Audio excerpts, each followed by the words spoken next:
দুবাইয়ে Asia cup super 4 এর high voltage ম্যাচে ভারতের দেয়া 169 রানের টার্গেটে ব্যাট করছে বাংলাদেশ। টস জিতে শুরুতে মেন ইন ব্লুদের ব্যাটিং এ পাঠায় টাইগাররা। ইনজুরিতে ছিটকে পড়া লিটন দাসের জায়গায় দলকে নেতৃত্ব দেন জাকের আলী অনেক। যার পরিবর্তন নিয়ে একাদশ সাজায় বাংলাদেশ। ব্যাটিং এ নেমে শুরুটা দেখে শুনে খেললেও সময়ের তালে তালে ব্যাটে ঝড় তোলেন ভারতীয় দুই ওপেনার শুভমান গিল ও অভিষেক শর্মা। বিনা উইকেটে পাওয়ার প্লেতে 72 রান তোলে ভারত। দলীয় 77 রানে ব্রেক থ্রু এনে দেন রিশাদ হোসেন। 25 বলে ঝোড়ো ইনিংসে 50 দেখা পান অভিষেক। ভারত তো ফাইনালে যাবেই, ওদের থামাবেই বা কে? কিন্তু আয়োজকরা চাইছে সুপার 4 এর ম্যাচগুলোতে পাকিস্তানও জয় পাক। এক এশিয়া কাপেই হয়ে যাক 3 নম্বর ভারত পাকিস্তান দ্বৈরথ। এই ব্যবসায়িক চাওয়াটা ভন্ডুল করে দিতে পারে বাংলাদেশ, আর সেটা সাইম আইয়ুব সালমান আঘাদের হারিয়ে। পাকিস্তানের বিপক্ষে টি-20তে বাংলাদেশের অবস্থান কি? রিপোর্টে বিস্তারিত। ক্রিকেটে আবার টাইগার কারা? বাংলাদেশ। শাহিন শাহ আফ্রিদি আন্তর্জাতিক ক্রিকেটে কাটিয়ে ফেলেছেন প্রায় বছর সাথে। ফরচুন বরিশালের হয়ে একবার খেলে এসেছেন বিপিএলও। তবুও প্রতিবেশী বাংলাদেশ ক্রিকেট টিমের নিকনেম যে টাইগার, সেটা জানেন না পাকিস্তানি পেসার। এটা মানতে পারছেন না অনেকেই। বাংলাদেশ দল কি পাকিস্তানের ওপর তাহলে খানিকটা নাখুশ হবে?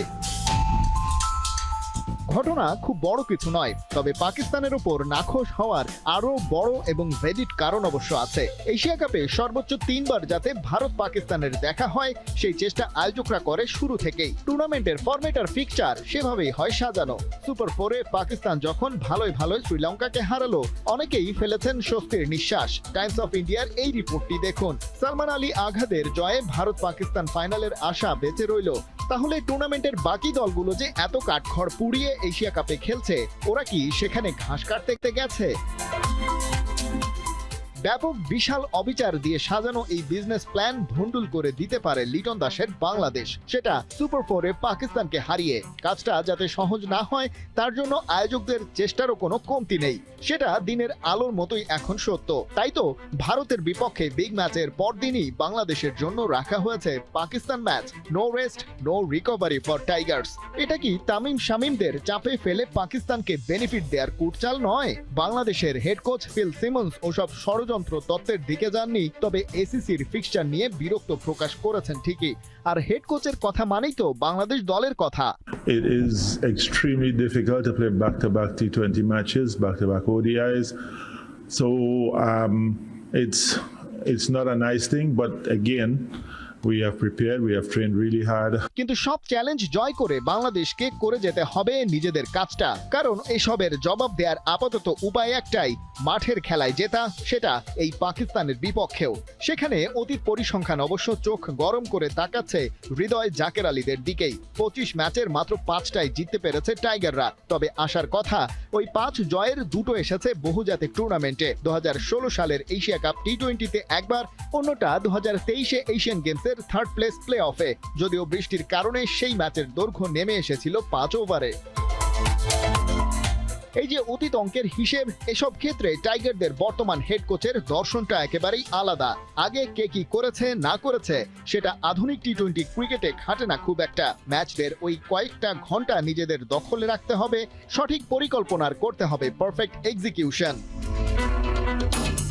টুর্নামেন্টের অন্যতম ডার্ক হর্স শ্রীলঙ্কাকে হারিয়েছে পাকিস্তান। ভারতের কাছে যদিও পাত্তাই পায়নি শাহিন আফ্রিদিরা।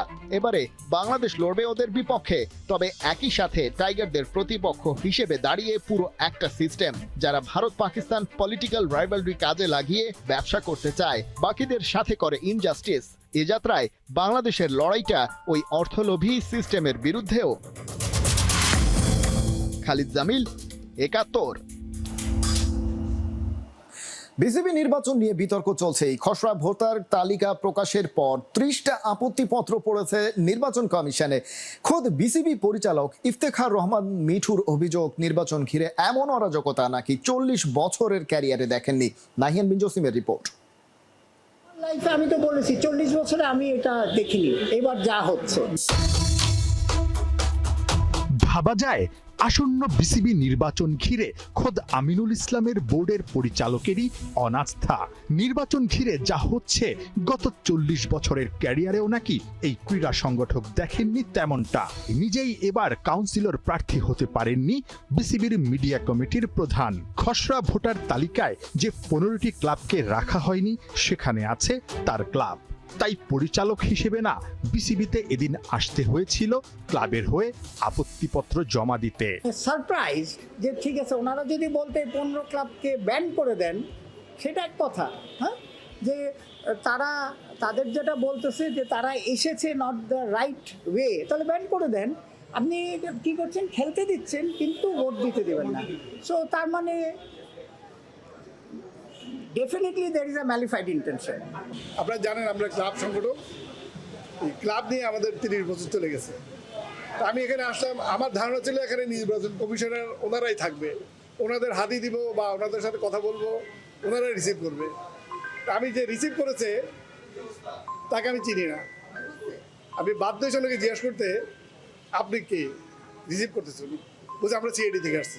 15টা টিমের যেটা বলা হয়েছে, আপনার যে ডকুমেন্টেশন তাদের মতে যে যেহেতু দুদক একটা ইনকোয়ারি করেছিল, দুদক কিন্তু ক্লিয়ারলি লিখে দিয়েছিল যেটা they recommend for investigation, further investigation. Okay, everybody is okay with further investigation, কিন্তু আপনি আনটিল প্রুভেন গিল্টি আপনি তো তাকে শুলে চড়িয়ে দিতে পারেন না। এখন পর্যন্ত দেখতে চাই না, কারণ ব্রড মাইন্ডে যদি আমরা দেখি এখনো দেখতে চাই না, কালকে হিয়ারিং এর পরে বুঝতে পারবো। বিসিবি নির্বাচন ঘিরে আগেই নোংরামির অভিযোগ এনেছিলেন হাই প্রোফাইল প্রার্থী তামিম ইকবাল খান। সরকারি হস্তক্ষেপ আর বিসিবি সভাপতির ক্ষমতার অপব্যবহারের শঙ্কা আরও জোরালো হয় যখন খসড়া ভোটার তালিকা প্রকাশ করা হয়েছে নির্দিষ্ট সময়ের 24 ঘন্টা পরে। বিসিবি নির্বাচন ঘিরে প্রতিদিনই নতুন নতুন নাটক মঞ্চস্থ হচ্ছে, তাই জাতীয় দলের ক্রিকেটারদেরও শঙ্কা ঘিরে ধরেছে। সাবেক টেস্ট কাপ্তান মুমিনুল হক, তাইজুল ইসলাম, মোহাম্মদ মিঠুন, রুবেল হোসেনরা বিসিবি নির্বাচনে স্বচ্ছতা নিয়ে প্রশ্ন তুলেছেন নিজেদের সোশ্যাল হ্যান্ডেলে।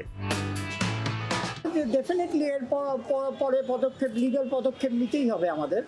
হ্যাঁ, একটা অন্যায়কে তো স্বীকার করে নিতে পারি না। আমরা জানি যে আমরা according to the constitution we are correct. আমি বললাম তো, আমি অনেক আগ্রহ নিয়ে নির্বাচন কমিশনের সাথে কথা বলতে আসছি এবং ওনাদেরকে দু একটা প্রশ্ন আমি করতে চেয়েছিলাম, যার জন্য আমি কিন্তু গত 7 বছর পরে কি বোর্ডে আসছি। আপনারা জানেন যে কোনো অনাকাঙ্ক্ষিত ঘটনার কারণে আমাকে জেলে যেতে হয়েছে। এই 7 বছর কিন্তু আমি কি বোর্ডে এই রাস্তায় আসি না, আজকে বাধ্য হয়েছে আসতে জাস্ট অনিয়মটা জিজ্ঞেস করার জন্য। বুধবার যে 30টা আপত্তিপত্র জমা পড়েছে তার শুনানি বৃহস্পতিবার সকাল 10টা থেকে 5টা পর্যন্ত। চূড়ান্ত ভোটার তালিকা প্রকাশ শুক্রবার বিকেল 4টায়। নাহিয়ান বিন জসিম, 71। বিসিবি নির্বাচন নিয়ে অভিযোগের ডালপালা আকাশ ছোঁয়ার পথে। আদালত প্রাঙ্গণ পেরিয়ে নির্বাচন কমিশন ভোটারদের খসড়া তালিকা প্রকাশ করলেও সেখানে নেই সিলেট জেলার কোনো কাউন্সিলর। অ্যাডহক কমিটির সদস্য রাজিন